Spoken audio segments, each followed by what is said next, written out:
What's up, guys? CJK1231 back again with another album review.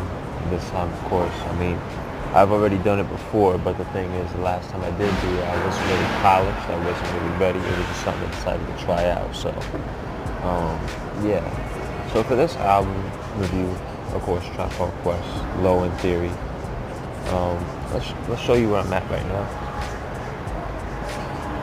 This beautiful mall.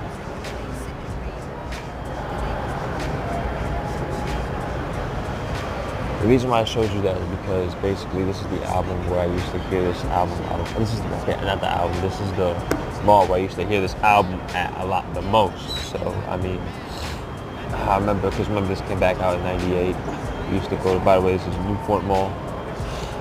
So we used to come to this mall to like watch movies and stuff like that. And in coming here, we always used to play that album. So But anyways, let's get into the actual album review. 1998, the Low in Theory. Not Low in Theory, I'm sorry. Love Movement, I'm sorry.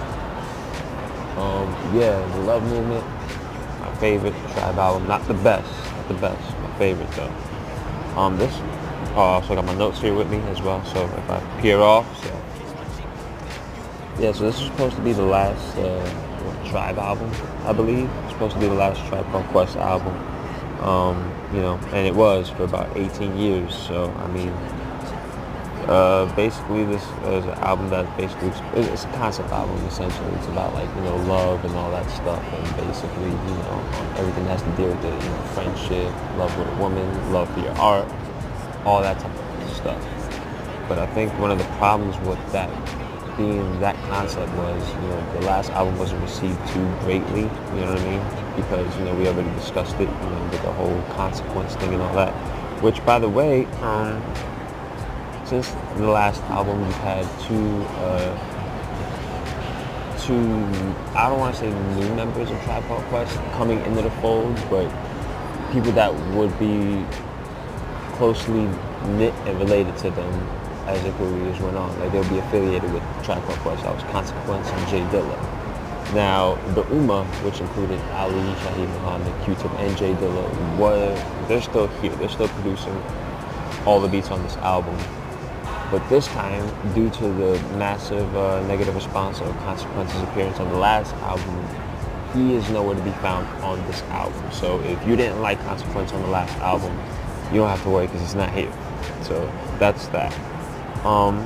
This album still basically, the saga between Q-Tip versus Phife still continued because around this time, not only did the last album, it did well, but it wasn't received critically well in comparison to the three they did before, that being Peoples, Low End, and Midnight Marauders.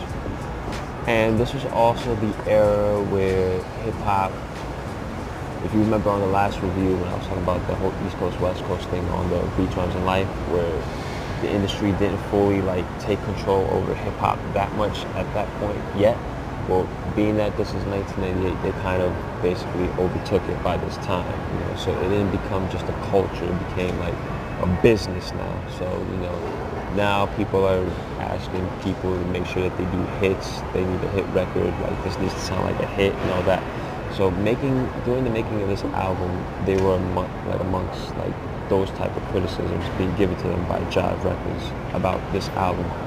And not only that, of course, you still had the tension between mostly Tip and Phife, because of the things we talked about before, Phife in Atlanta, Tip being Muslim now. And it just grew here because not only were they having differences, but now they're getting interjections from them as far as the label telling them what they should and shouldn't put out. I remember, I think it was a Rap City interview that's probably on YouTube now, where they interviewed the group about this album, and they couldn't even interview them all together like they usually did. They interviewed Q-Tip in a separate location, Phife in a separate location, and they interviewed Ali in a separate location. That's how disjointed they were at the time. So there was that. Not only that, but I believe this was the same interview where they basically a month before the album dropped, they announced that they were breaking up. This was it. this is the last Tribe album, and that was it.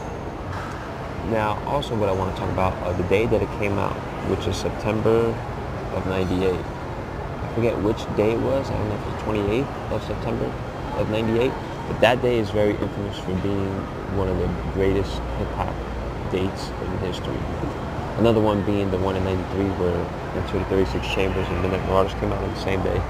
Well, on this day, I think it was September 28th, 1998, about, let me see, 5 amazing albums came out on that day. Love Movement by Tribe Called Quest, Aquemini from Outkast, Foundation from Brand Nubian, Hard Knock Life Volume 2 by Jay-Z, and was it Gangrene by No Limit, I believe, and also Black Star, Most Definitely Talib Kweli, all on the same day. So yeah, this was definitely a great day for hip hop. If you wanted some commercial, hustler rap, you got Jay-Z for that. If you wanted some underground stuff, you had Most Definitely Talib Kweli for that. If you wanted some just good music, you had Aquemini, Outkast for that. And Tribe and Brand Nubian, they've been doing it, so you already know what you're gonna get from them. So yeah, there was that. Funny enough though, this album was actually supposed to drop in May of '98, but it didn't because of the fact that Q-Tip's house around February of '98 got caught on fire. He talks about it in the Red Bull interview that he did at the Red Bull Academy, where he got caught on fire and he ran into KRS-One, and he said to look at the fire as like a cleansing sort of thing. But because of that fire, essentially, Q-Tip had to go back and re-record a lot of stuff. So I'm pretty sure that added to the tension. Because remember, Phife lives in Atlanta, so if you got to get called back to do something that you already did, and you're only doing it because of someone else's negligence, or you don't know what caused the fire, so you're gonna think, oh, this guy. So that. So then that happened. So but I guess history played it was meant to be because it came out on a day with a lot of the other great albums. So around this time, also, Jerobi, who wasn't a part of the group anymore after the first album in 1990, he was Instinctive Travels. He went to go study culinary arts, but around this time he started poking his head back in and he started coming back into the group little by little. If you watch the Find a Way video, you can watch it on YouTube, you see him in certain spots, I believe he's chasing girls on the beach. So, he said he started to poke his head back in a little bit. It's just unfortunate because of the fact that at the time that he's poking his head and trying to get back into the group, they were already breaking up. So, and this album is way, way lighter than Beats, Rhymes, and Life. Beats, Rhymes, and Life, like I said, was probably Tribe's darkest album so far. Meanwhile, this could be in the running with People's Instinctive Travels as it's in competition with that album as far as being Tribe's lightest. It's just really friendly album. Play this album anywhere, anytime, with anybody, just like I said on the first one. So,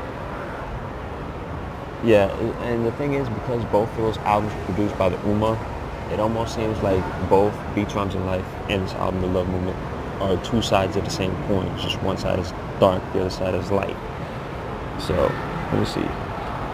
And, and like I said in the first review, I feel like this album does have a sort of return to form that they didn't do since the first 3 albums, they didn't do on the last album. I could hear bits and pieces of People's Instinctive, Low End Theory, and Midnight Marauders on this album, and we'll get into that when we get into the favorite tracks and just the overall tracks on the album.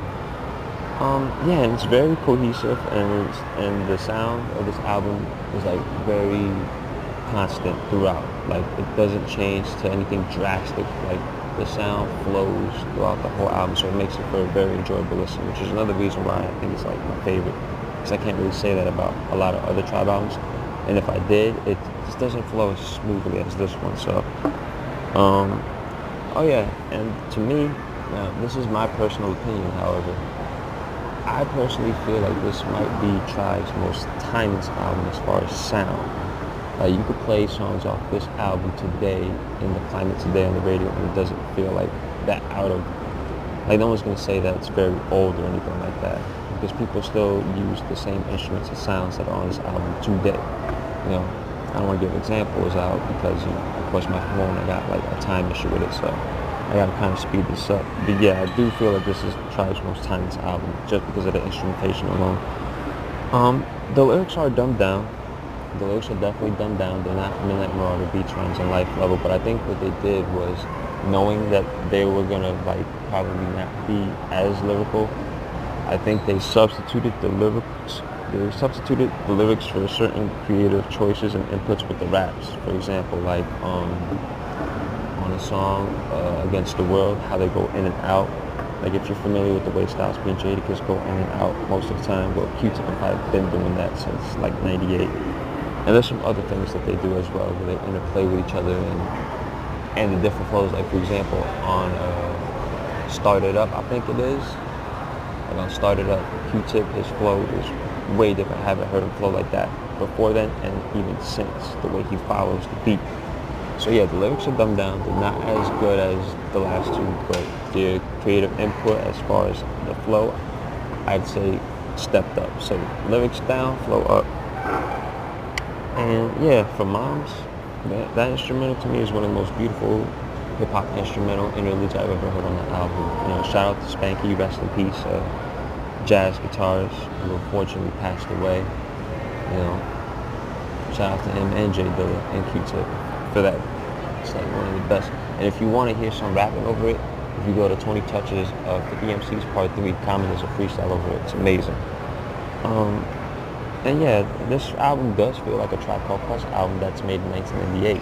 Like, remember when I told you, like, Tribe to me always does Tribe. They just update the format to fit the time. Well, at this time, being that it was like a shiny suit era, where it was all about commercialism, like, I think they made a compromise because Jive was pushing them to make commercial records and make hits.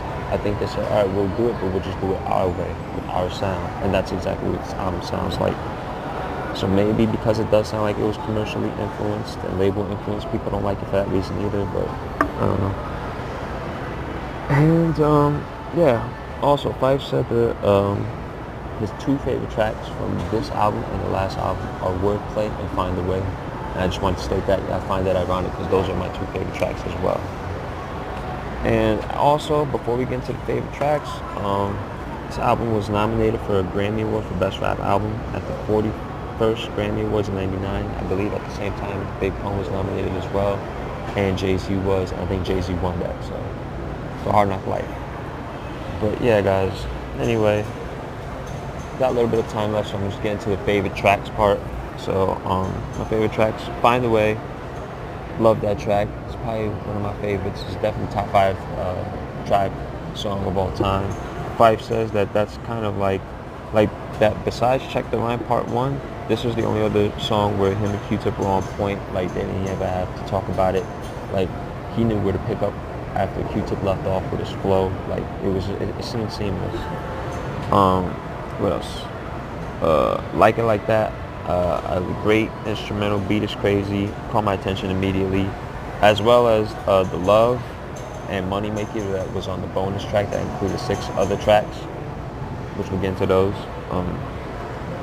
So what else? Stepping It Up has that sort of Low End Theory feel because of the posse cut feel of it, you know, how you had Scenario. This album tends to do that twice, with this song and with Rock Rock Y'all, with Jane Doe words, Punchline, and Most Def. However, the thing is that in Stepping It Up, Q-Tip and Fife get outshined so easily by Busta Rhymes and Redman, which is expected. For Moms, we already talked about that. Beautiful. Pad and Pen, love the beat and the flows on that song. It has that Low End Theory vibe again, how I talked about before, bits and pieces from the albums before onto this one. Busta's Lament, that has like a Midnight Marauder vibe type of it, the way they use Busta's voice as a hook, the same way they did for Midnight Marauders and Oh My God. So, and Against the World, again, that flow that I was talking about, that in and out flow that Jada and Styles are known for populating now. Fife and Tip did that back then in '98, so that's crazy. And then yeah, Rock Rock Y'all, Rock Rock, not as good a closer, posse cut of an album to exit the album like Scenario was, but I mean, still, it was dope, especially Jane Doe. She went compelling. So, anyways, yeah, guys. So that's the Love Movement. I love all the other tracks on it, but these are my favorite. So yeah, once again, guys, my favorite Tribe album. I can listen to this anytime, any type of weather, any type of feeling I'm feeling. If I'm feeling down, this makes me feel great. If I'm feeling great, this makes me feel greater. And I just don't understand why people hated this album. I mean, because like even when it came out, I can understand why people might have not liked Beach Rhymes in Life with the inclusion of Consequence and all that stuff, sure. But on this album, they corrected the mistakes that they made on the last album. Consequences in here. The beats are a lot more creative. They sound a lot more livelier than they did on Beach Rhymes in Life, in my opinion. Like, some of them sound like Midnight Marauder versions, 98 versions of Midnight Marauders, 98 versions of Love Theory, 98 versions of People's Instinctive. You know what I mean? So, I mean, I don't know if it's the beats. I don't know. I know some people feel like the beats are amazing, but lyrically they mailed it in. And yes, yeah, they kind of did. But like I said, I think they substituted the lyrics for flow and creativity on this one. So, anyway, so that's it for this album, guys. Now here's a question. Shout out to Marlo Scott as well, because he also commented on the first video. Shout out, bro. Love you. So that's it. Now before we go into the other album, which is We Got Here, Thank You for Your Service. In between this time and that time, Tip, Fife, and Ali released a bunch of solo material, and I want to know if I should review those before we get to We Got It From Here, or should I just go straight to We Got It From Here. But before time runs out, I want to say thank you guys. Like, comment, subscribe only if I've earned it. Subscriptions are earned, not asked for. And yeah, that's it, guys. So check out the album. Tell me what you think. Love you.